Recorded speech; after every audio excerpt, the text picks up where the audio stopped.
you not bring my... Ah, come on. I forgot my beverage of choice. Well, this could be a very, very short podcast then. Is it a podcast now? Is that what I've called it, a podcast? Where did I put... Surely I brought my drink with me, didn't I? I did wear the right shirt, though. Leadership. Look at that. Well, it's really hard to see me anymore because of all the sweat. That's so gross. Let me try to keep my drink somewhere. Feel free to talk amongst yourselves. What have I done? I'll be back in 1 second.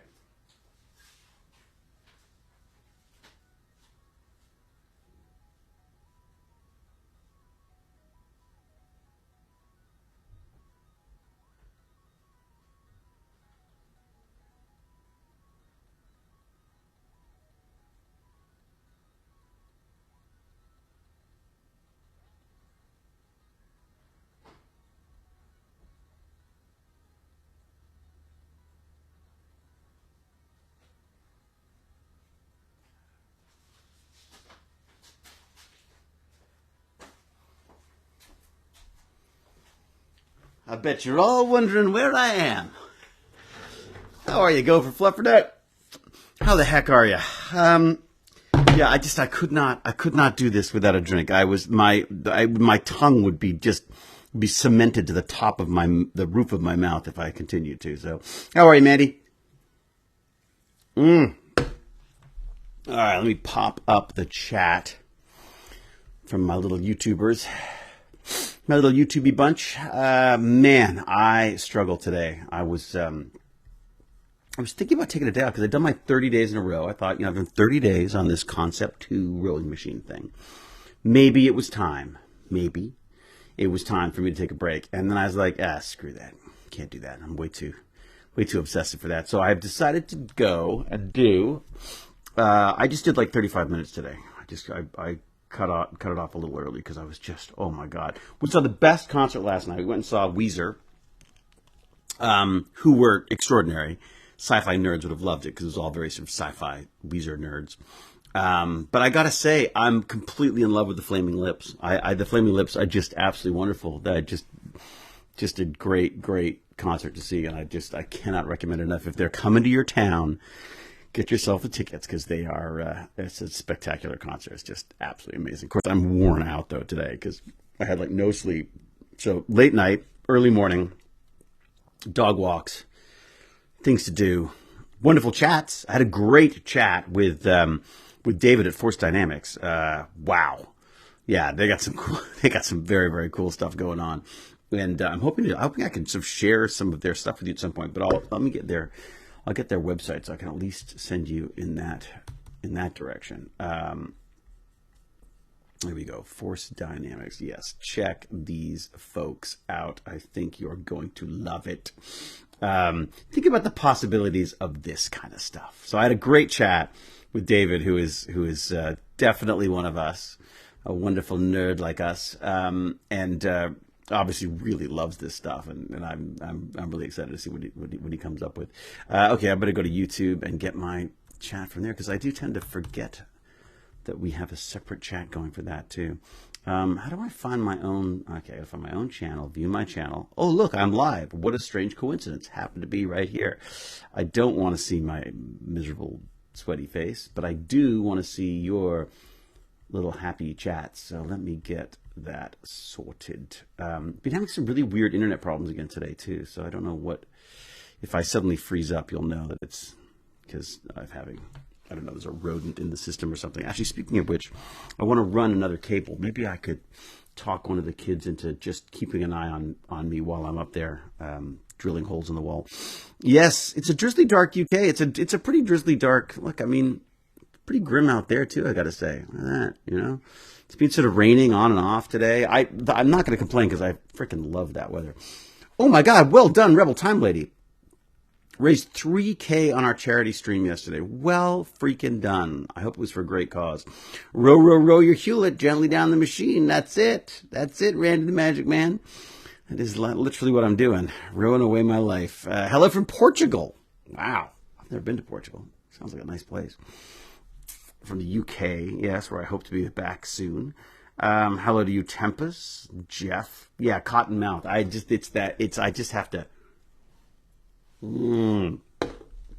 I've just worn myself out.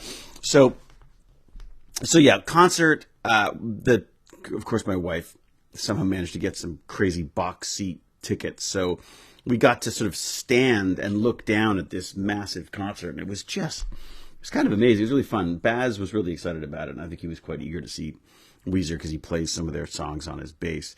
And his friend came along too, and I didn't realize it was his friend's first concert. I was like, dude, this is not a real concert. But just so you know, sitting in a box at a concert is not a real concert. This is an old man's concert. So, but they seemed to have a really good time. And God, I feel like we're so lucky. Baz's friends are just the best bunch. They really are. Elizabeth Lee, seeing you now makes me feel like I have just worked out. Oh, good. If I could work out for all of you instead, that'd be great. I am truly revolting today. Like even my leadership shirt has become like a weird Rorschach's test of sweaty me. Hello from Russia. Wow, from Kamchatka Peninsula. I don't know where that is. Well, hello and welcome. Blurty Dad finally started to cool down in Georgia. Is it GA? Is that it? Life of a Lonely Whale. Long time no see. Eva Maferi, how the heck are you?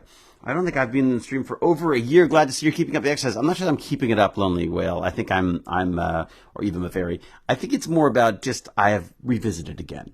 But I'm on day 31. I don't want to count days. I feel like counting days is a bad way to go because I feel like that is just going to depress me. Because as soon as I miss a day, I'm going to be like, I got to start all over again. It's like, it's been 0 days since we've had an accident. Like I feel like my best bet is to I got to come up with a system. I know it's not going to be feasible to exercise every freaking day for the rest of my life.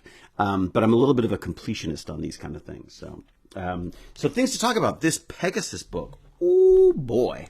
Let me tell you, it is a good one. Let me look it up for you. So I'm listening to the Audible version. It's now a spy in your pocket threatens the end of privacy, dignity, and democracy. And it's really well done. It's Lauren Richard and Sandrine Rigaud, or Rigaud. Rachel Maddow does a really good forward on it actually as well, like a little sort of preface thing or forward, whatever they call it. Man, yeah, it's pretty wild. I mean, they go into there's an awful lot about the cartels and Mexico and politics there and stuff. And then of course the privacy issues and just oh my God, the stuff going on is just, I mean, it's depressing, but it's also really well put together. Like the book it deals with some pretty heavy stuff, but man, it's a page turner, even though it's coming into my ears. Wow, this young man looks familiar. Hello, Geezer Geek. How are you doing? Good day to you, Nexus. Sean. Seeing your videos makes me retake up swimming. Oh, good. 34, so I need to start taking care of myself. Yeah. I wish I'd started earlier. Did take care of myself, but gym just isn't for me. Enjoying it so far. Look, the swimming, God, I mean, I used to love swimming. And we had in LA, we had a pool, so I used to swim every day. But as I've got older, I've got more germophobic, more McKay-like, and I liken public pools to human stew or human soup and stuff, and I freak myself out. Jane thinks I'm a snob, but I just for some reason the whole idea of a public pool. I remember I used to go to the gym that had a pool when I was in Vancouver. Or somewhere around Vancouver. I can't remember where we were actually then. And I used to go all the time. And then one day I showed up and there was like a perfectly nice Stargate person there. But it just all of a sudden I'm like, I just felt like I was being watched. And I'm so paranoid that the whole idea of exercise and I don't know. And I just didn't, my thing with exercise is I want to put on my blinkers and I want to put on block my ears with some great learning. And just get it over with. Like, just plow through it. I don't want to talk to people. I don't want to socialize. I don't want to do any of that stuff. And yet, weirdly, the moment I'm finished, all I want to do is just come and chat with you guys in a great sweaty mess that I am. Make up some kind of delicious sounding title and get chatting. So I don't really know what the deal is that. Anonymous has a question. Oh, that'll be good. We'll do a little interactive stuff here. David, question. Why hasn't anyone reached out to you or any castmates from Stargate for voice acting on Stargate online games? Some people have. I don't know what to do about it because I've actually had a couple of very, very kind offers that my my spidey sense started tingling and thinking like, wait a second, what am I allowed to do? I wonder what the rules are. So I've reached out to my agent about it. I don't think I can do anything Stargate related.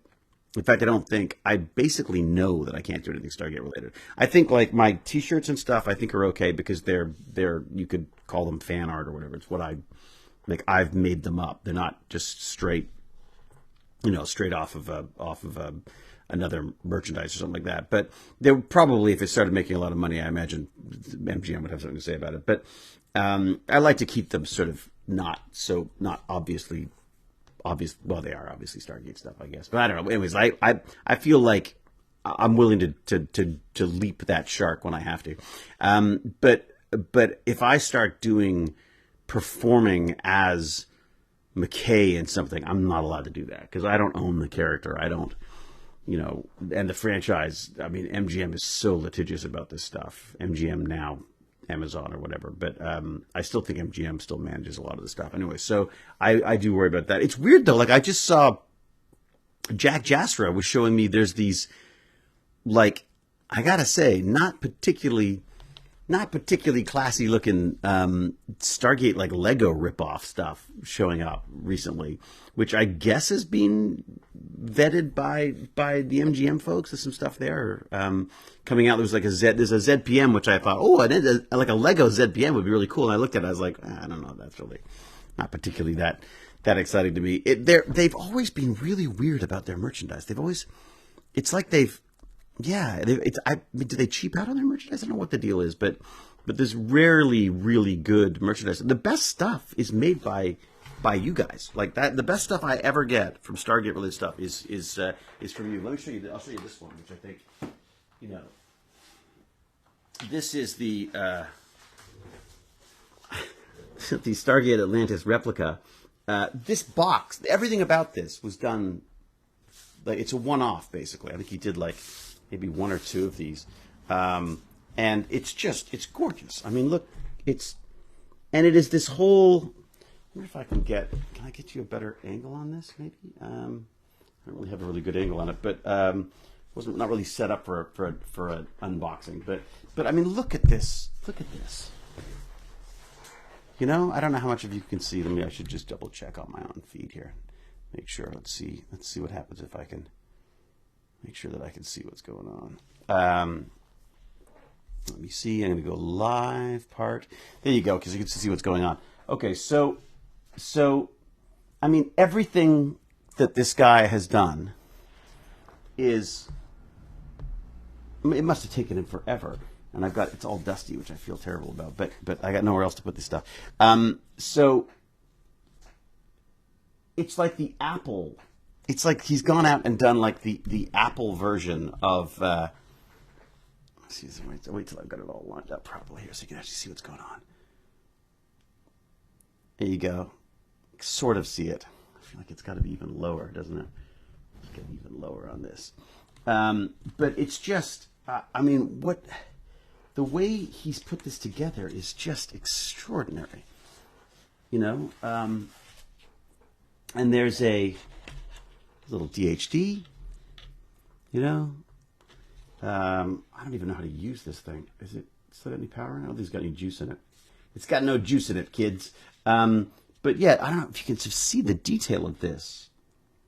I mean, a proper old DHD this is. And that, believe it or not, is what controls this beautiful Stargate.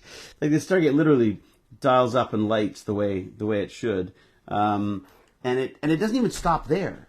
He's also come up with this, and I don't think he's actually making these, which he really should, honestly. Oh yeah, I mean, it's got this beautiful stand for it. Let's get that out there. I mean, look at the detail, like the Lantian lettering and stuff on this. I'm not sure if I'm doing this. There's a space gate mode, so you get these little components that you plug in, these little LED components that plug into the side of this thing. And you can turn it into a, which turns it into, of course, turns it into a space gate. I mean, it's just, it's absolutely stunning. And the way, and the presentation of this stuff, let me just do it in here. The presentation of this stuff is just, I mean, it's amazing. And I'm guessing this must be 3D printed. I'm assuming it's 3D printed, but it's just a beautiful, beautiful job. I thought I had their information on here. I'm going to just look it up and see if it's on the back of this box or anything. I'll also got to figure out how to put this back together again without breaking anything. What is that part there? What does that do? Yeah, so just a beautiful little base system that they've got set up. And this guy, I was like, no, you can't give this to me. This is crazy. He's only got like 2 of them in the whole world. That is not going back together again. It's so beautifully packaged. It's just like Apple stuff. Once you've taken it apart, forget it. There we go. So if I do this, pop that in. What is it? Maybe if I want to go this way. Maybe I want to do this. Does that make more sense? No? Maybe it's that way then. Okay, this may be something I'll be doing by myself without the internet watching, because they can't imagine anything more unexciting than that. But anyways, look at that. I mean, it's just absolutely stunning. Let me try to find out some information for you about him. There's got to be some contact information or something on this. We got. It's just lots of things saying that they don't sue me, basically. Is there really nothing about where this is from? I've got his email somewhere. I'll have to bring that up another time. Is there anything? God, he doesn't have any contact information on there. Isn't that crazy? No, there's got to be something. There really isn't. Wow. Okay, I will do some OSINT. I will do some open source intelligence gathering. I thought I had kept. No, I didn't keep the. Usually I keep the little note with it so I can see what's out there. It's funny. Someone was who it was who did it, but someone was saying, like, I'm sure you've got some cool things tucked away somewhere. And this one is one of the ones that just leaps to mind. I'll set it up. I was going to set it up once I'd figured out how I was going to. Configure the garage. Like, I wasn't sure how the garage was going to shake down, so I thought I would do that first. And then, what are you catching on? Oh, is it that? Ah, that could be it. That might be it. Then, mate, I might have it right there. Then, put that in there like that. Put that in there like that. And oh, look at that! Oh, just beautiful. All right, so how was that? It was like that, right? Oh yeah, because you want to see it as you open it up. Yeah, just gorgeous. All dusty. Don't like it being dusty. Let me just double check again. Is there nothing on here that says who did this? Was there not a website? Maybe there's a website with instructions or something. I just feel awful not being able to. Like, I'm going to show this off. I got to be able to show off who built it. Oh. Documentation, Stargate interface. Wait a second. Let me see if this will. This is how I get hacked.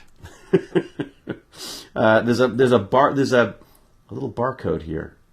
Let me do that. Let's see if it's going to let me open it up in. I said open in Chrome. Go ahead. Go. Come on. I trust you. Hack me.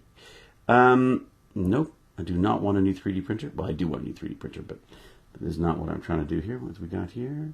Okay, open in Chrome. Come on.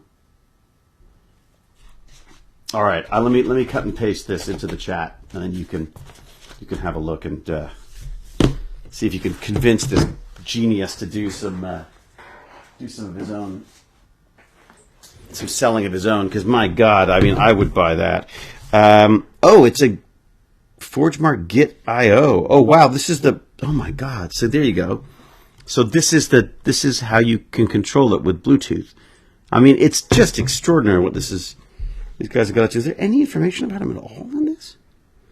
My God, there's got to be something. All right, I'm going to put this in the chat, and then someone else can see if they can track them down.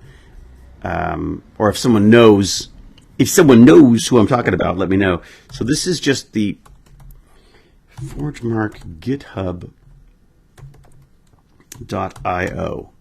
Is there anything else after that I need to get in there? Yes. Git.io. Of course, the SGA client. Yeah, have a look at that. I'll be honest, Anonymous, I haven't put it on my phone yet. Partially because just running things on my. Here, download the software and run it on your phone. It seems a little dodgy.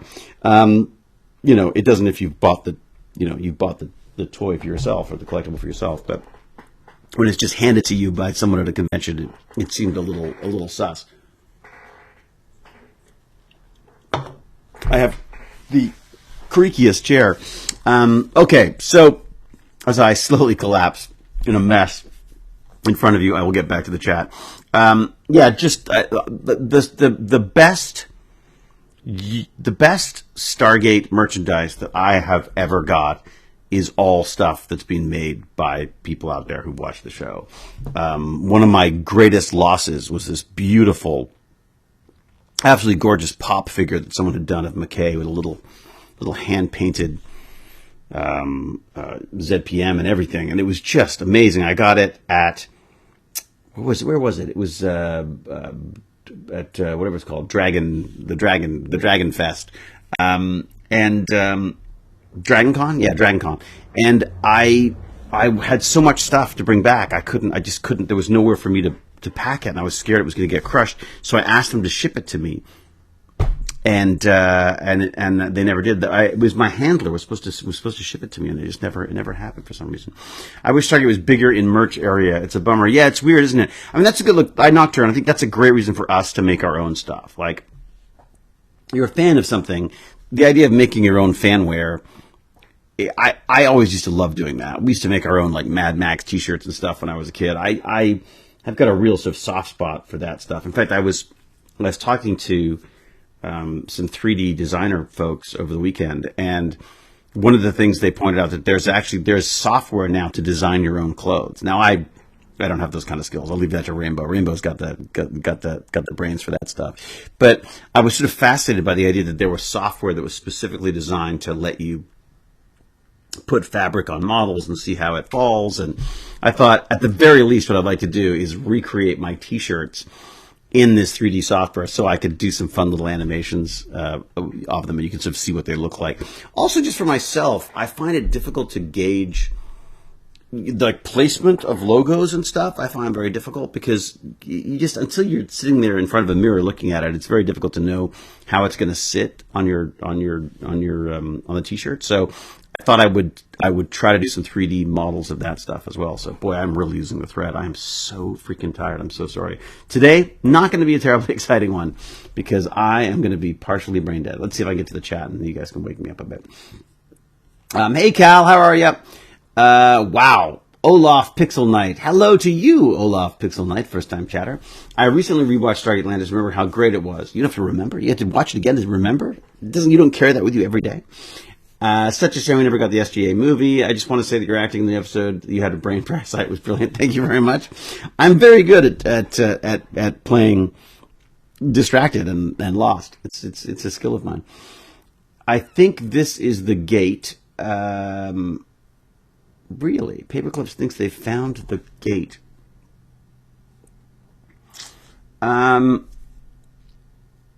That's not. Look, that's definitely a cool looking one. This is not. I think this is different. Yeah, I think this one looks sort of hand painted and stuff. I think I could be wrong. But the sense I got was that this guy had done the whole thing himself. And maybe Martin. There was a wonderful German Martin who has some amazing 3D models. Yes, some absolutely amazing ones. But this was specifically a guy he'd come up with the whole system with the LEDs and the DHD and all that kind of stuff. I've never seen anything quite as sort of well, sort of as packaged as that. Like I was like, why isn't MGM should be selling those for like $1,000. I mean, they're just absolutely gorgeous. Yeah, Martin, if it's Martin, the Martin I met, his stuff is wonderful. Yes, that is the Martin I met. Yeah, he's fantastic. Absolutely fantastic. He's got a beautiful Atlantis. He's got the Enterprise. He's got Expanse, Puddle Jumpers. He's got them all. Yeah, he's the best. Absolutely fantastic. But he's not, I don't think he's doing the electronics on that stuff as well. He has, if it's the guy I'm thinking of, he has the most incredible model. Let me see if I can find it here. This Jaffa armor model that is designed to sort of snap into position mechanically, like it's like a mechanical snap, and this thing just goes, and it's. I mean, it's truly better than the films or the TV show. Like the way he's built it is so much makes so much more sense. Is that it? I think his retractable Apophis is pretty freaking amazing. Not to mention, there's all sorts of stuff. He's got irises, he's got SGUs, he's got them all there, and replicators. Yeah, in fact, I think I saw a few of these printed out when I was at Prusa. I think I saw a few of these things hanging around as 3D prints. The Atlantis is particularly spectacular. That could definitely eat up a whole lot of space in here if I were to start 3D printing that. Anyway, so you should go check him out. That's his list is in the chat, right? I'll do it. I'll just let me just amplify that message again by throwing that out there. Hello, Boulette de Boeuf. Welcome from France. Bonjour. We've got the Stargate the Stargate Initiative Francais. What do we got, a raid or something? What's going on? Where are you folks coming from? Hello from France. There's a lot of French people here. What's going on? That's because you guys are up late having fun. That's what it is. And Cal, fabulous Cal, helping me out and helping out Paperclips as well. So you could share that. James R. Gurney's got the Forge Mark client. Yes, that's it. I thought those were your bones creaking. Yeah, that's probably that too, Cal. Thank you. Glad to see Cal's awake and at it today. Definitely a little snappy responses already. Pretty good. All right, so what other exciting things do I have to tell you? Yeah, really amazing chat with David at Forge Dynamics. The simulator stuff is extraordinary. I really want to play with some of that, and I'd really like to be I like to be in a position in my life where I can afford to just buy one of them and sit in my garage driving around different locations. It would just be like what this guy could do with this stuff is really cool and possibly terrifying as well. Because it's you're like I was explaining to him, like I don't just play a coward on television. I really am a coward. So I will of course be screaming like a small child if I was actually trying to drive one of these things. But the idea of learning how to drive in a rig like that is amazing. And then he had some just great ideas, none of which I'm going to share with you because I don't know what is like secret and what's not. But there was an awesome raid. Thank you, Cal. What was it? An awesome raid from where? I'm guessing from France. Was that what it was? One message deleted. Where was who raided? Who did our raid? Who's gone and raided us? Was it a French raid? Is that what it was? We've been raided by Europe. Well, welcome to my sweaty little corner of the world, where I discuss how much I hate exercise and how much I love learning things while I'm doing that. You should watch Dog's Breakfast. Yeah, Dog's Breakfast is fun. Yeah. Oh, Hohan, thank you very much for subscribing. That's very kind of you. Yes, a French raid. Well, bonjour, français. J'adore la France. Et Paris particulièrement. Jane and I had so much fun the last time we were in Paris, and we gotta get some more French conventions. For God's sake, get some more Stargate friendly conventions out there so I can come and visit again, because I just had so much fun in Paris. I met some amazing people too. Actually, where did I meet this guy? Was this guy was it Basingstoke? I can't remember. The Stargate was either Basingstoke or Prague. I feel like it wasn't Prague. I feel like it might have been Basingstoke, but I'm not sure. Look out. Hype trains. Hype trains are crazy things. I still haven't quite figured that out. Cephilius, thank you for your subscription as well. Wow, look at this. It's been so long since I've been on Twitch. I forgot how sort of, it's so much better tied together on Twitch than it is. YouTube chat is much more difficult. I've got to sort of pop it out and have it floating around over here, and I keep losing it. And they're definitely catching up, trying to catch up on this live thing, whereas I feel like Twitch is much further ahead of this stuff. What else we got going on here? Bring on the baguette, says Jeff Clark. Oh, there is very few things better than French cheese, French wine, French people, and France, basically. So yeah, I'm honored to be tracked down on Twitch for that. Good level of French, very good, well represented, I'd say. Hope you will come at Montpellier. Oh, that would be nice. Basingstoke was interesting. Yeah, I'll say. But it was so much fun to meet. Basingstoke was. They definitely struggled to make that happen. I think they were a little bit too. I think they were a little over their head on some of that stuff. But they really are, and they were and are absolutely lovely people, and I think very well meaning. And I think maybe just got a little bit. Things just got a little out of hand for them. But I had so much fun there talking to people. It was chaos, but yeah, it always brings the best out of people as well. Sometimes it brings the best and the worst out in people. I was amazed there was many people there that, I was amazed that there were so many Stargate fans there. It was lovely to see everybody. Like, it is so rare that a convention will bring everybody out together. And the idea, the fact that we got to sort of hang out for the day with Jason and Tori and Rachel, and I got to hang out with Rainbow, who lives in the same city as me, but I never see him. So it takes these conventions to drag us all together, and Paulie, of course, and David Nickel. It was pretty lovely, I got to say. I don't think that's going to happen a lot, where you get all of us together again. I'm just not sure that's going to be. I mean, maybe when we're really old and decrepit and really cheap. That'll be possible, but I'm not sure that'll ever happen. I think it's ever going to be a problem for Jason, but yeah, I'm not sure you'll get all of us in the same room again like that. It was kind of glorious, I got to say. As long as we are not too trying to him to read. I can't read all the messages. It's true. I never read all the messages. To be honest, I mean, not to be a total jerk about it, I will pop in and out of the chat where I can, and try to respond to things now and again, but it's my level of concentration just isn't good enough to get through all this stuff. So what do we got? Sorry, let me post. Hi from Paris. How are you?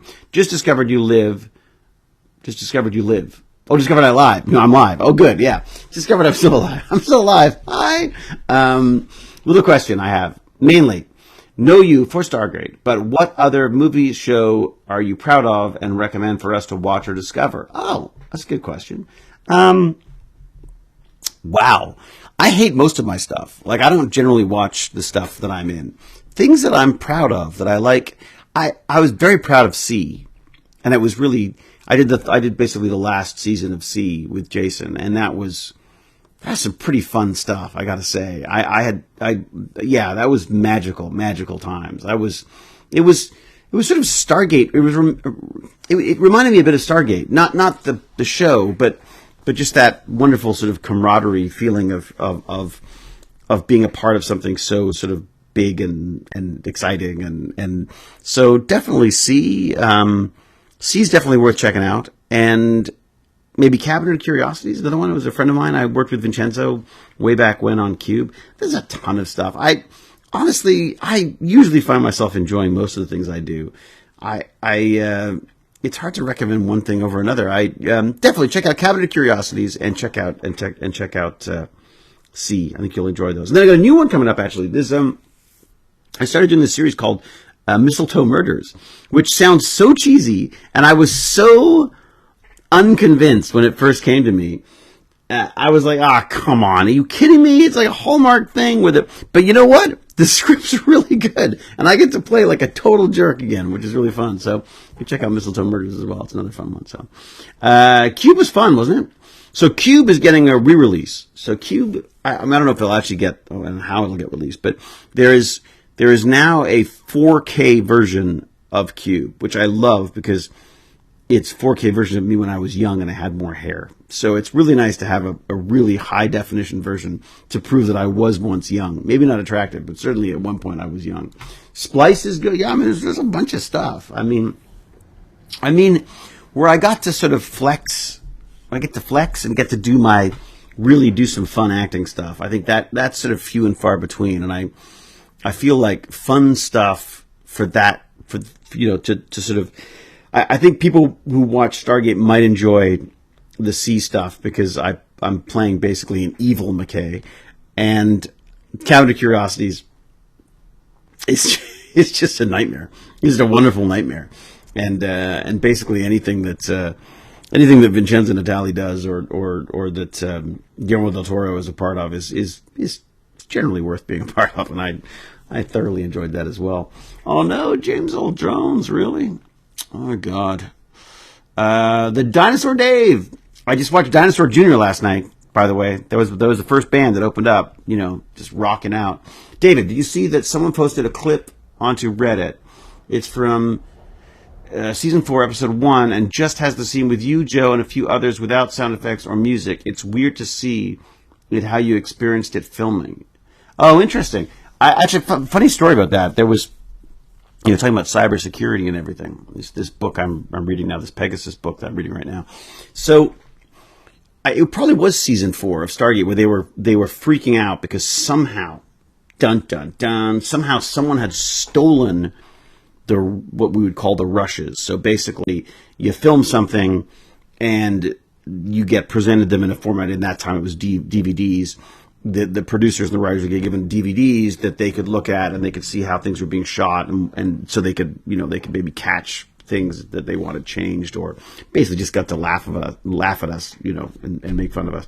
So actually, quite honestly, I went in once at lunch while they were watching rushes from, I think it was SG1 actually, and my God, it was such a peanuts gallery. Like they were so brutal. Funny, but just brutal. Watching these rushes and just questioning and laughing and mocking everything, that I was like, I'm never doing that again. I don't ever want to be privy to that side of stuff again.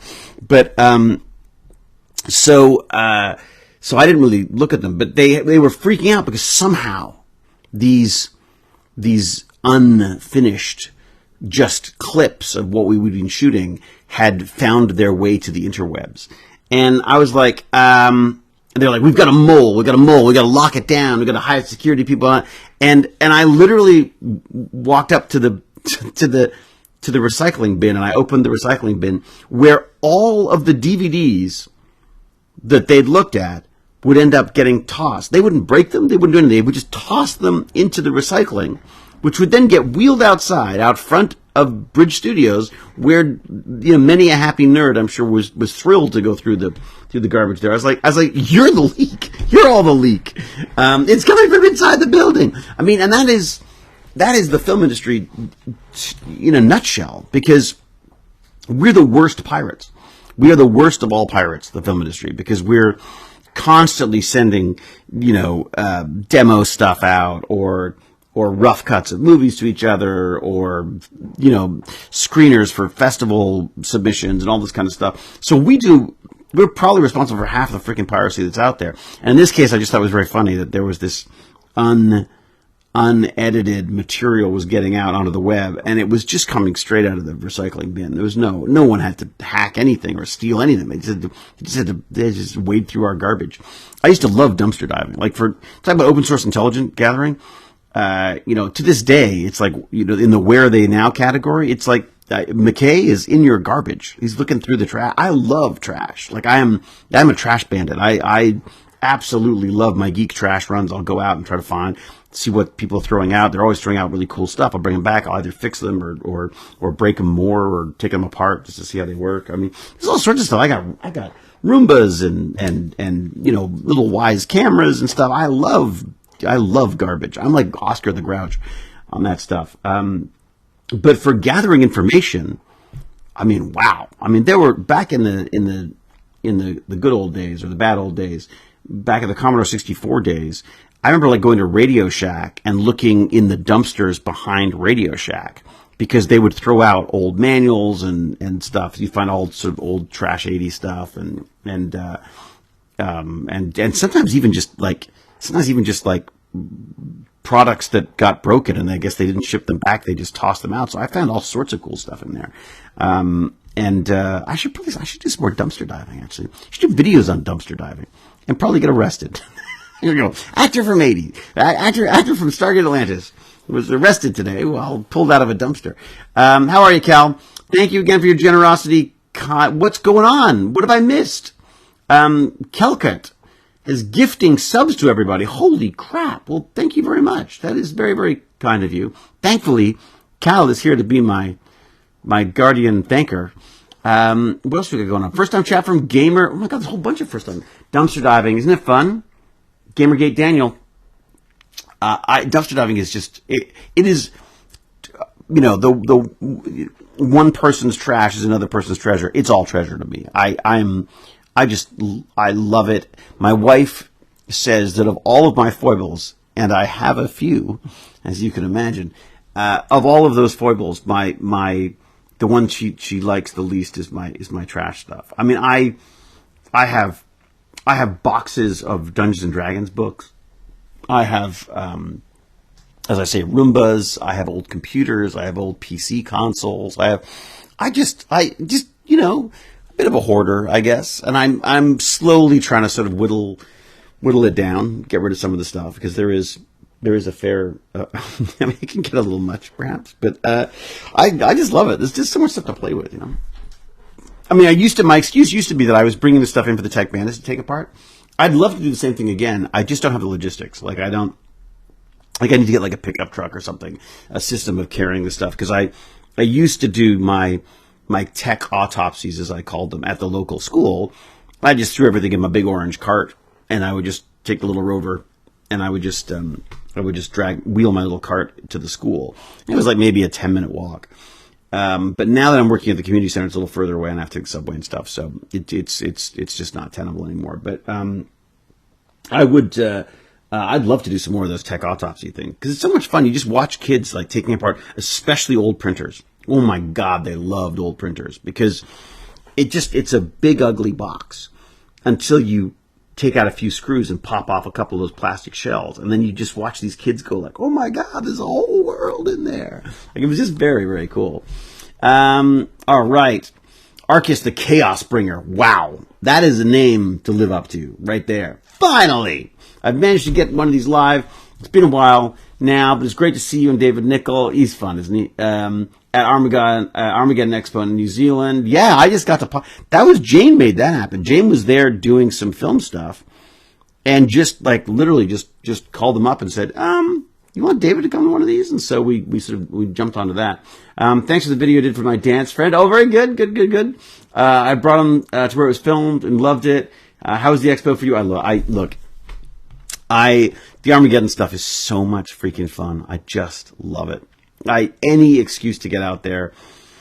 I know I shouldn't mash them together, but they're so far away that I will spend as much time in New Zealand and or Australia as I can. I definitely have a soft spot for New Zealand. It's just because it's not trying to kill me the whole time. But Australia too. I remember getting to Australia the first time and going like, feel like I could move here, which is really weird, because as I say, every second plant is deadly. Every snake, every insect seems to be personally out to murder me. And yet I just felt strangely at home there. And also just Australians they're just kind of a wonderful, I mean, it's so funny because the New Zealanders are very different. The New Zealanders are very Canadian, I would say. New Zealand is much closer to Canada, and Australia, I guess, is more of the States, but that's not a good comparison, because they're different. But yeah, the Australians are just really, I mean, there's a lot of great makers out there, and the 3D printing community, and certainly the nerd world of Australia is extraordinary. It's amazing. I couldn't get over it, how much fun it was being out there. So yeah, absolutely loved it. I'd go back there in a second. Nexos, thank you very much. I'd like to be in Rise of the Planet of the Apes. Oh, thank you very much. I'm very good at spreading horrible diseases around the planet. It's a talent of mine. I'm glad you enjoyed that. What was your thoughts on shooting with Roland Emmerich Midway? Oh my God! Oh, that was magic. That was I was like so out of the blue. There was this part came up, and I was like, it doesn't sound like I'm right for that. Anyways, I put myself on tape, and all of a sudden I've got it, and I went in, and I met him, and I said, look, I have to thank you, because I'm living in the house that Stargate built, and he was very sweet about it, and I really couldn't get over what an impressive guy that he was. Like, Roland Emmerich is just, I mean, first off, he's done like a billion of my favorite things. His films are so huge in scope, and sort of, they're so grandiose, they're so massive and over the top. And he's just this, he's certainly not an unassuming guy. I'm not going to say that. He's definitely a character. I found him quite intimidating, but he cared, he listened, he was so German in his use of time. He would schedule, so I'd have like a wardrobe fitting, and then in order to get Roland to look at the wardrobe to check that it was fine, they would have to schedule time to do that. So you'd get like a little 15-minute block, and you'd go in or 5 minutes, or whatever it was. And so you'd wait, and then the moment that time, as soon as that ding, ding, ding, that alarm went off, and his assistant would come, and you'd go in, and you'd get his undivided attention for that period of time. And I just so respected him and liked him for that. And he found out, I made a joke about missing my wife's birthday, because it was Jane's. For some reason, every year I seem to end up getting some job like the day of Jane's birthday, and miss it every year. And she always sort of laughingly says that she doesn't mind, because it means I've got money to buy her something nice. And he found out that it was Jane's birthday, and this massive bouquet of flowers gets sent by him to Jane. And as I pointed out to him later, that made mine look like crap. But still, she was quite thrilled to get Roland Emmerich sending her massive bouquets of flowers to thank her for letting me run away and film Midway. Yeah, it was extraordinary. The less than glamorous part of it was we were filming a sequence where they're blowing up Pearl Harbor and everything, the character was written. I don't know how accurate the character was written, but is written as a bit of a kind of an uptight jerk who didn't make the right calls. Again, 20/20 hindsight in a situation like that, I guess. It's probably not fair to say that about the guy himself, but the guy was playing in the film. The necessity of the film was that I needed to be, obstructive and then very wrong and not particularly heroic. So we do a couple of takes, and Roland comes in at one point. He goes, David, sometimes less is more. And let us try less is more this time. And I was like, oh my God, I literally said to him, I said, you blew up the White House. You invaded Earth. Godzilla destroyed New York City. That's your level of your stuff. And you've just told me that I'm over the top in a scene. So we were sort of laughing about that. He was he knows what he wants. He knows how to ask for it. He's very respectful, and yet just a fabulous leader. He's a fabulous leader. Let me tell you a few words about leadership. It's hard to tell that there's me in there somewhere in that shirt, because it's all so sweaty from my exercise. But yeah, it's my little leadership t-shirt for you. David Hewlett, Garage will one day save us from the Terminator. Possibly. It's possible. There's a lot of stuff here. It's a fair amount of stuff here. You can see, so the X, that was, oh yeah, I think I went on about this yesterday. The X1 Carbon is a very nice little printer until you build yourself the Mach 4 Prusa, which is freaking lightning. It's just extraordinary how much. Did I bring my thing in? Did I bring the clip? I printed this fabulous clip the other day. Did I bring it? Oh, it's up there. There you go. If I pull it down, it'll bring all the cables down. But I'll show it to you anyway. There you go. Just like, whoops. Oh boy. Oh boy. Boy, if that wasn't bent and broken before, it is now. Check that. Look at the finish on that. That's straight out of the. That is straight out of the Prusa. You know, and it is, and fast. I can't remember how fast it was, but it was like that would have taken forever. And it just zipped this baby out, and it's like got my own little clip, just like I needed, because this cable keeps hanging in my face, and so I just go and clip it up out of the way. And there you go, and that's done. And speaking of clipping things out of the way, I think I need to go and have a shower and relax, because I am freaking exhausted. I got a feel for Jane. She marries this 80s heartthrob, only to find him knee-deep in a bin a few years later. I don't know if I was an 80s, I'm not sure about the 80s heartthrob either, but yes. Actor from the 80s, currently in your garbage. I have to say thank you so much for the raid. What was the name of the group? So if I scan through, will I see that? Will I see who it was? Invading? It's not a raid. Maybe France is just invading. There you go. That's great. Perfect. So it was just a French invasion for no apparent reason other than that we love you.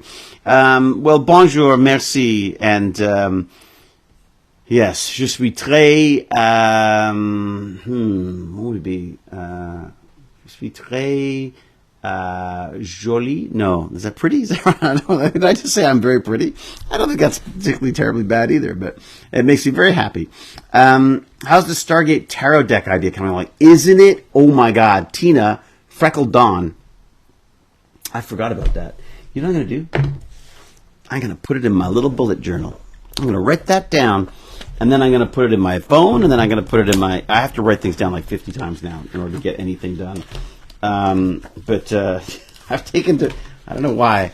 I've taken to drawing small, sad dogs. I'm not quite sure why.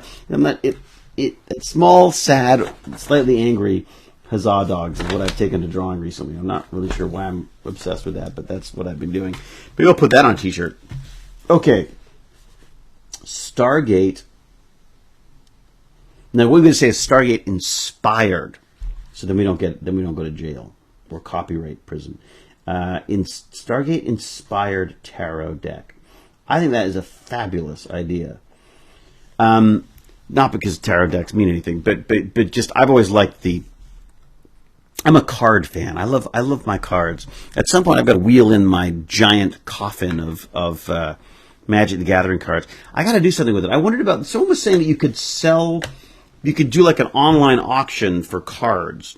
You could talk about them and sell them while I'm doing a chat. It'd be kind of fun to go through the cards and say, "Does anyone want this one?" You know, that could be kind of neat. To get Lance to help me out on that. He knows what cards are good and what aren't. It's a bit of a legend in nerdy circles. What is that? What is this? What's the legend in nerdy circles? CERN. Oh yeah. Any news on FedCon next year? No. Does anyone know what's happening with FedCon next year? Is there a FedCon next year? Alamander70, how the hell are you? Hello to you too, and thank you for joining me. Tom Bacons, because everything's better with bacons. It's true. I am currently on an Atlantis rewatch, and fun to see that you're streaming. Oh, great. Fantastic. Let my real life be a great letdown to you. That's the excitement of my online world. We used to ask for old electronics at our tech club to take apart too. You just have to make sure people really want it before you start dropping off stuff at schools. Yes. Yeah, I mean, I was really big on, I put a call out for stuff, and people would, I was very picky about it, because otherwise people will just dump all sorts of crap on your front porch. The thing that kids really liked the most, it seemed, were the printers. They loved the old PCs as well. But there was, for a while there was an interest in the iPhones, and then old iPhones and stuff being pulled apart. It's too fiddly. They found it interesting to look at it when I got microscopes out, so they could actually sort of, not microscopes, magnifying glasses and stuff, so they could sort of look at what the circuits looked like from up close. But yeah, the printer stuff, they just really enjoyed taking that apart. And I just had a few rules. It's broken already, so they don't have to worry about breaking it. So that was I stopped them worrying about that.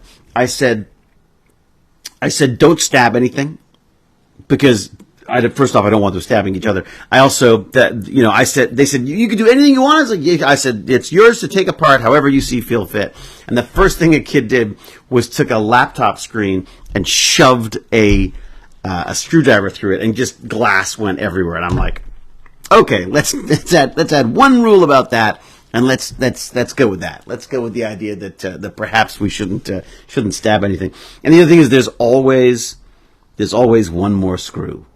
There's always, if you're trying to get something, you're trying to pull something apart, there's always that hidden screw. It's like 99.999% of the time, if you can't get something apart, it's because you've missed a screw. What else did I say? And then I got them to stop cutting cables, because they tended to get there'd be like a mass of cables. They just cut them.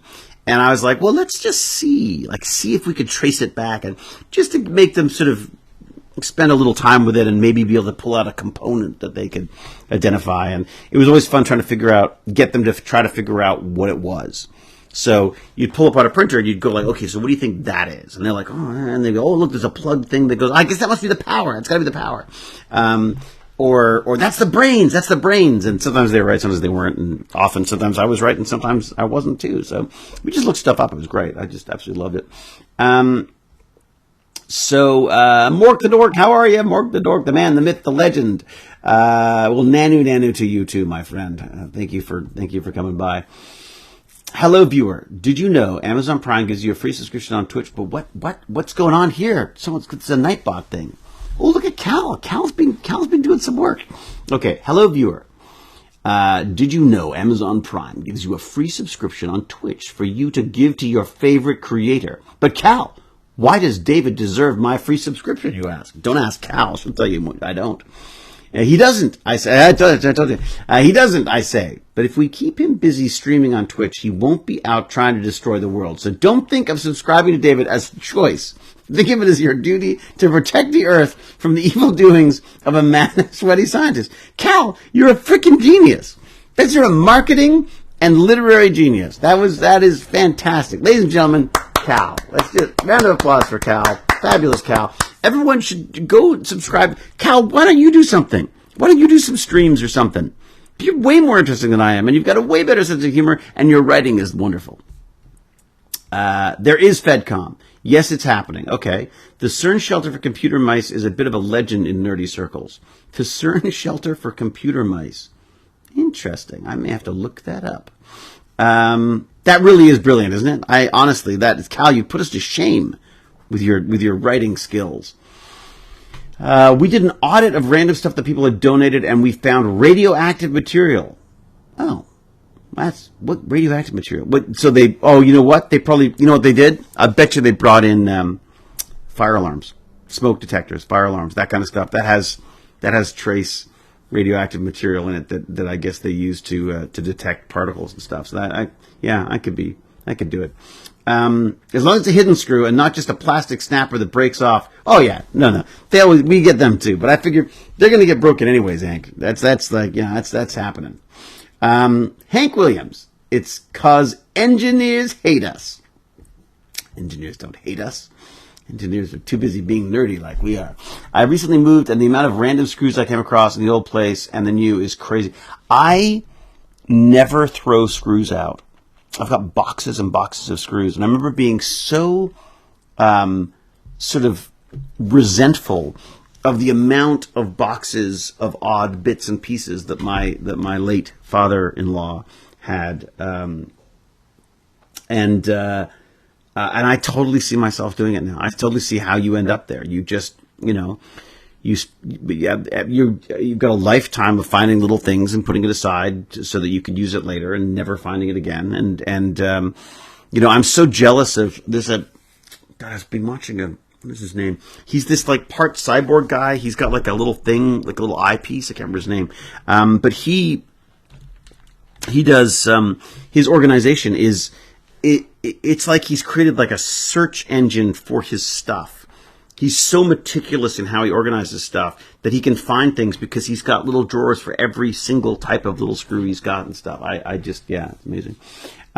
Is Baz still wearing his chainmail? Baz, actually, you know what? Baz's favorite chainmail bracelet actually broke. So he actually has it by his bed, and I keep promising to try to fix it. I've been wearing my blue and silver one lately. It's absolutely amazing stuff. I wonder. I was thinking about maybe even putting them together and making like a necklace out of them or something like that. Because I find bracelets, I tend to I catch them on things because I'm constantly either on fire or setting things on fire, or just breaking things. So I'm thinking about a necklace. Then of course, as soon as I say that, I go, so what's better? I get caught around the neck instead? Yeah, the last you see of me. Anyways, fun story about bananas. They used to transport nuclear weapons in shipments of bananas because of the potassium. Speaking of useless information, Canadian Geek, thank you for that. Now I need 3 sources to verify it, and what the idea being that the potassium would help with the radiation. Was that the idea behind it? Because aren't bananas also? I mean, everything has a certain level of radioactivity, doesn't it? Isn't there a certain sort of like, I don't know if it's everything, but there's definitely like a radioactivity to things in general, and of course we just want to avoid the ones that are just gonna basically kill us. Wow, I was just watching an episode of SGA. The episode where your character tried to get an old ancient power system. By the way, that was the worst description of radioactivity ever. I apologize to all real scientists out there. I'm so tired. I am making no sense at this point at all. Wow, I was just watching an episode of the SGA, the episode where your character tried to get an ancient power system working, but it destroyed most of a solar system. I'm not sure most of a solar system is fair. I mean, there was a small mishap, and as happens when you're saving the galaxy. We're in Canada. There's radioactivity under our feet in the ground. Us Canadians, we glow in the dark, not just because of our warm personalities, but also because of the radioactivity. Please, is it possible to have a message for a Stargate fan? Please, I watch from France. Actually, please, Ken said, hello, Jeffrey. I think I can do that. Jeffrey, bonjour, hello, et merci for watching the show. I appreciate it. Welcome, Jeffrey, and that is my call out to you. What do I do though? The problem with the call outs is I start doing the call outs and then it's like someone else asks for a call out and I'm like, now I feel bad because I got to do like everyone's call out. Next thing you know, I'm talking about Cameo again. Don't even start me on that. Inspector Gadget. Oh my God. Dun, dun, dun, dun, dun, Inspector Gadget. I shall get you, Gadget. Always like that. I actually one of the shows I keep meaning to sit down and watch from the beginning through. I want to see Gravity Falls. I've watched a number of episodes with Baz over the years, but I've never sat down and watched the entire thing, and I'm kind of intrigued by it right now, so I'm going to watch that. Warm Personalities to Fight the Cold Weather. Aw, Freckle Dawn. Damn it, David. Now that song's in my head. I'm sorry, Hank. That's why Cal made the announcement. We have to keep David busy so he doesn't destroy this solar system. Also, feeding me is good because I'm not good hungry. I am a bit hungry because my son is making me eat sort of healthy, so I can only eat unhealthy stuff when he and Jane are away, which luckily they're away quite a bit. Gravity Falls is well worth the watch. Yeah, I just kind of thought it'd be kind of fun to do the whole thing. J.K. Simmons. Is J.K. Simmons in Gravity Falls? Jesus. Need to finish Cube. Hank Williams, you didn't finish Cube? You started watching Cube and then didn't finish it? How could you do that? It's like the most tense, it's such a tense movie. I don't know how you walk away from that. You should totally watch Cube. My son loved Gravity Falls. Yeah, it was, Baz used to love it. And I think he's thinking about going back as well. So, hello, David. How much fun was it for you to stand across from Bill Nye and Neil deGrasse Tyson and having them roast you? Well, I'm not sure that they roasted me particularly, Douglas Quaid, but it was amazing. It was absolutely amazing. I mean, it's one of those. I think that's like a career highlight. I think at that point, also Dave from Kids in the Hall as well. It was pretty fantastic as well. But yeah, Bill Nye, Neil deGrasse Tyson, and McKay. It was a pretty wonderful experience, I'd have to say. I saw Neil. I didn't see Neil. I saw Bill a number of years later at a Nintendo thing he was doing here, and he was so lovely. He came rushing down off stage to say hello. David. You know, it's fantastic. Gave me a big hug and had a nice little catch up with him. He's just an amazing guy. And him and Robert Picardo are great old friends as well, which is just, it was just lovely to see. Yeah, it was just amazing. And then Neil deGrasse Tyson is just he really is. He got rid of Pluto and he's on another world himself. But yeah, it was really fun to have him around. So, Invisible Dimensions loves Gravity Falls. Good. I found there are references to Eureka. Oh, interesting. Ren and Stimpy used to love Ren and Stimpy. Shh, Dave. Probably listening on your stream. You'll never get any cheat days on your diet. It's true. I doubt they're listening. I'm amazed Cal's listening, to be honest. So, you know. No, wait, I'm not. David Simmons plays Ford Pines, the main character. Okay, great. Oh, very cool. Very cool. Share the tea about Cameo. Oh, I got no tea, Freckled Dawn. It's a debate that I go back and forth on as whether I want to be doing that or not. Okay. Cube is brilliant, but nothing. Man, this one was amazing. Although filming in a constant white room wasn't that horrible to do. And are you still such a great drummer? I don't know about that. What? For real, David, check out my Cameo pitch on Discord. Oh, no. You've been trying to make me do Cameo. In your career, it seems that there is an overall overlap of sci-fi and horror. What is your overall feeling of how these genres are often intertwined? Malika Wolf. That's a very good question, very erudite question. What is my overall feeling of how these genres often intertwine? Look, Stargate was not horror. Stargate was science fiction in its family friendly, I would say, escapist kind of fun, wonderful stuff. There was not that there wasn't horror elements to it, and I think that, you know, the nature of science fiction is that we are exploring potential futures, and many of those can be pretty scary unto themselves. But the thing I love about science fiction and horror is that they surprise me, right? I mean, I get so sick and tired of these sort of generic movies that get put out, these almost like algorithmic approaches to writing films, and you got to do 50 sequels and they're all just the same thing, just done with lesser degrees of effectiveness. So the thing I love about sci-fi and horror is that there's elements of surprise there. I don't know who's going to die. I don't know who's going to live. Often they don't have names in them as well, and which I think is a bonus. I mean, you know, like I love the Mad Max series, absolutely love it, but you know, it doesn't need movie stars in it. It's better when it's not, because then I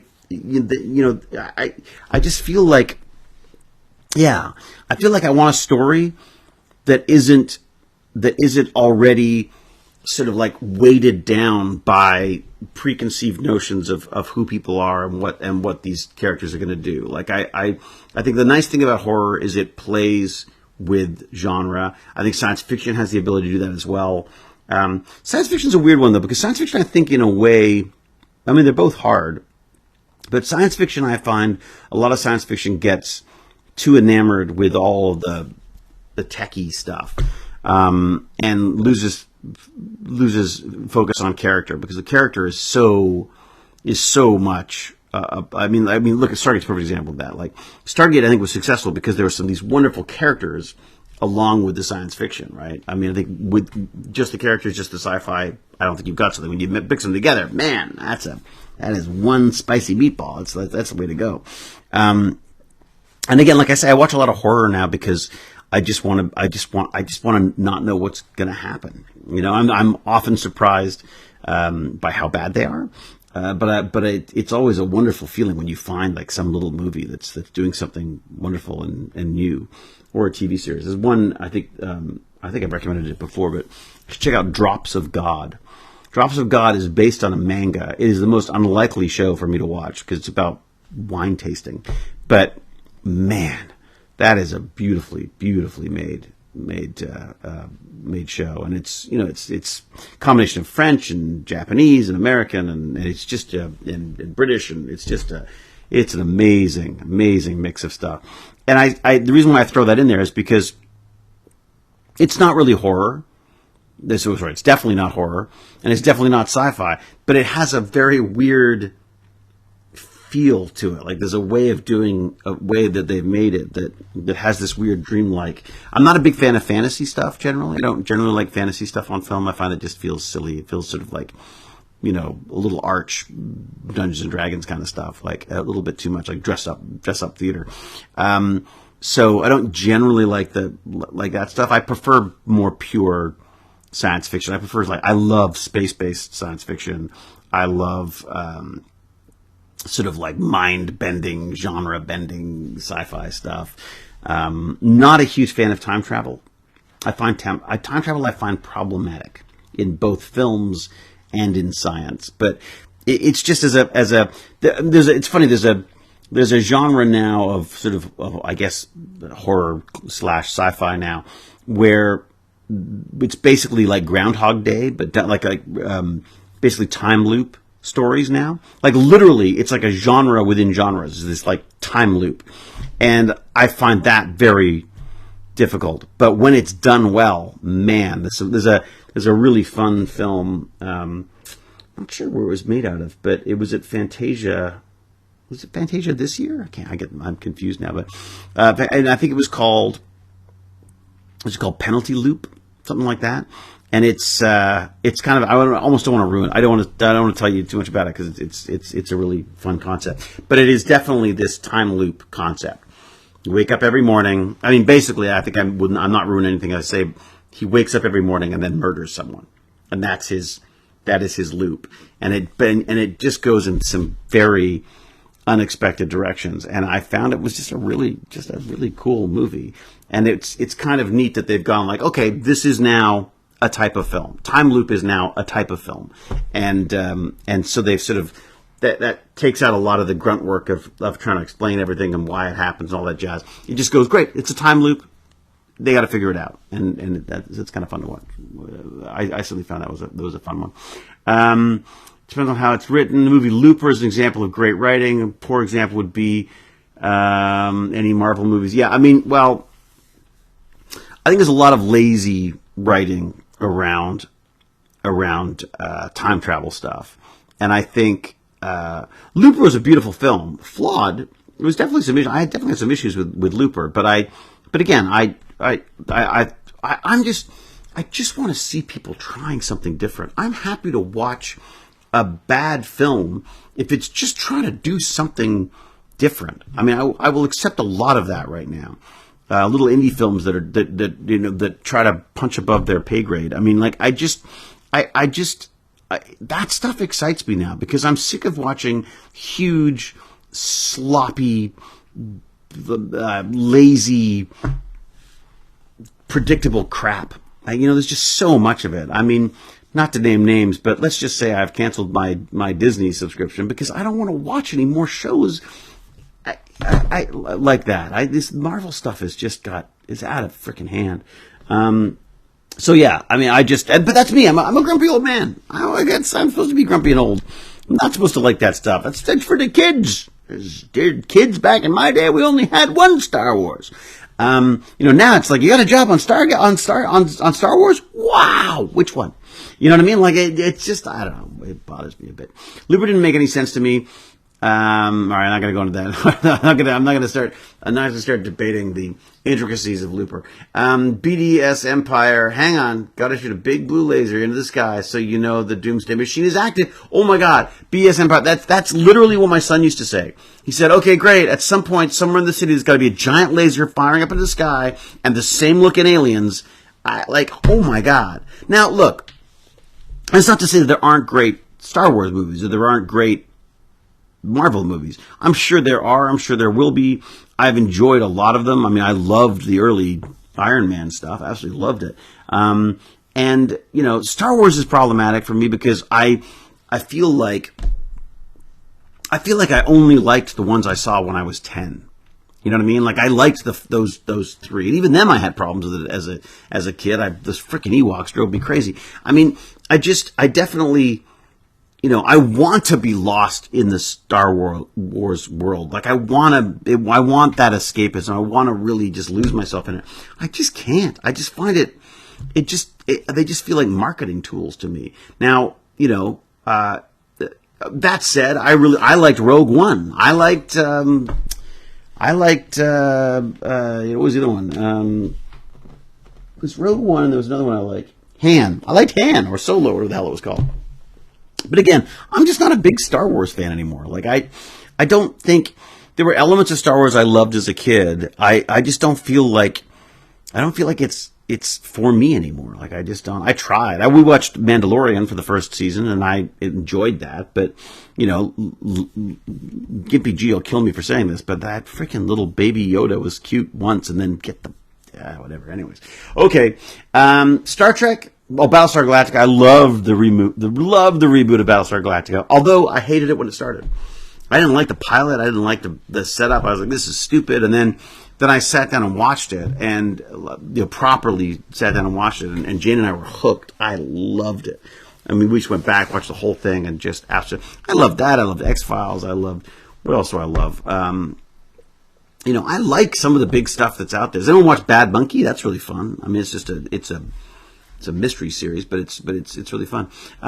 Saturnian Kazard has finally got me live, only to lose me because I gotta go. I'm losing my voice. I'm freezing cold because I've been exercising too much. I did 35 minutes today, not 40 like I've done before, or 45 yesterday actually. So I bailed a little bit on the exercise. So I feel slightly guilty about that. All right. I could play Mork's brother. What's funny is that I used to get that all the time. I used to get Robin Williams all the time.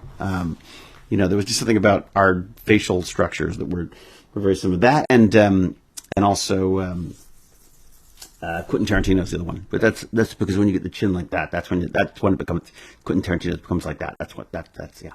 All right. Too many questions. I gotta go. What do you think of the new trend of rebooting old shows? Hate it. No, I shouldn't say that. Because it does work. It worked with Battlestar. Battlestar was a brilliant freaking reboot. Like, absolutely brilliant. In fact, I wouldn't even say it was a reboot. It was a reimagining, which I just think is glorious. I just feel like I want something new. I don't want to see a new take on an old story. I want to see new stories and new characters. I want new universes. I want new... oh my God. Like Doctor Doom? Fantastic Four? What the fuck? It's like, maybe it'll be great. I guess it's possible. I don't look. I'm even resisting Deadpool and freaking Wolverine because I'm just like, I'm just tired. I think we're all tired of it to some extent. Although that's maybe a bad example because at least that's again trying to be different. But I feel like we've got to this point now where we do this sort of winking at the camera, like, look at us, we're doing like product placement and we're using all these names and we're like making fun about it. We're getting all very meta about it and stuff. You're still doing it. You're still selling us crap. You're still, I don't know. Oh my God. Come on. That's my old man. I feel like I'm an old man rant. I gotta go back on TikTok and do my, come on. Cause don't get me started on that stuff. Babylon 5 remake with 2024 CGI. That would be interesting. I mean, it would be neat to see them go back and do some fun new visual effects on stuff. But honestly, do we care? Like, I mean, I feel like, I guess there's some stuff. I think there are some things that are so old that you could bring them back now and they're new. I find with the horror stuff, it's a bit, I'm like, if you're going to redo a classic old horror, it better have you better have figured out all the problems of the first one. I find in most of the cases when they remake an old horror, it just exacerbates the issues that I had with the original script. So, new universe, take away David's glasses. New universe, take away David's glasses. Yeah, I mean it's like if I didn't need them, I would definitely not be wearing them because glasses are a pain in the ass. Let me tell you. Beetlejuice 2, exactly. That's enough to say. I think that's enough said right there. I love Beetlejuice. I loved it. I don't need another one. I don't want another one. I don't want, it's just an opportunity to be disappointed. I'd rather just, I'd rather see that brilliant, the brilliant Michael Keaton, brilliant Tim Burton, brilliant cast, brilliant everything. I don't know what it's like. I haven't seen it. I'm sure I will eventually, but I feel like I'm just like taking a giant crap on everything right now. But that's the way I feel about it right now. I feel like I feel like we're being spoon-fed this stuff. Like it's just regurgitating. I'm like a little baby bird in my and our you know our Hollywood mums are just regurgitating old stuff back into our little bellies. I just and I feel stuffed and unsatisfied by it when I come out of it. You know, I will watch cinematic failure much more happily than I will watch just an attempt to remake something for a couple of bucks. I mean, the worst thing that happened to Hollywood and to films was when we started worrying about what the opening weekend was going to cost, because that's got nothing to do with movies. A movie is not based on how much money it makes in the first weekend, because all that is, give the freaking Oscar to the marketing person, because the marketing is what gets people into the theater for that first weekend. You know, there were movies that did crappy at the box office and went on to become brilliant classics because they're brilliant movies that just might not have got the enough attention in the world, or the marketing was off, or there was something else happening in the world. I mean, I don't know. I just I feel like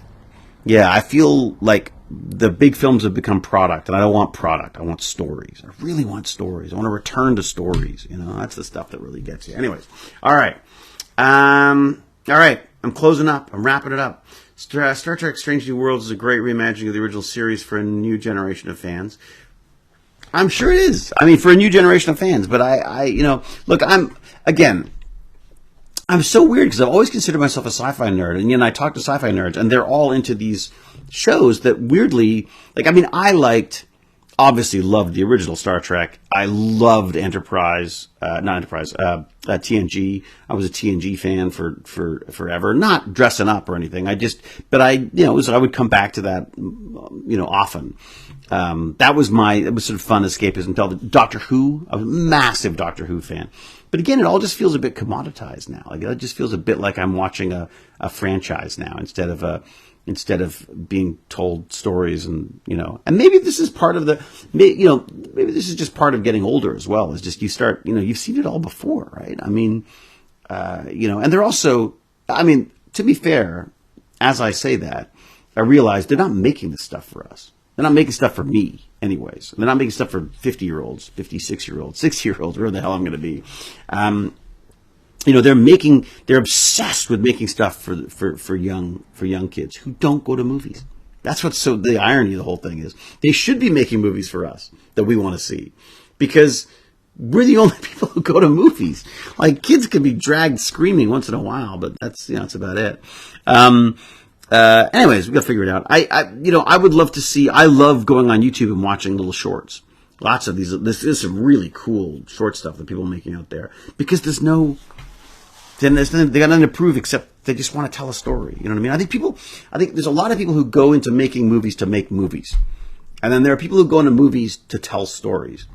And telling stories is the key to good movies, not making movies. I think you can get obsessed with the concept, with the idea of just trying to make something, and lose track of the fact that, what do you want to tell me? What is the story you want to tell me?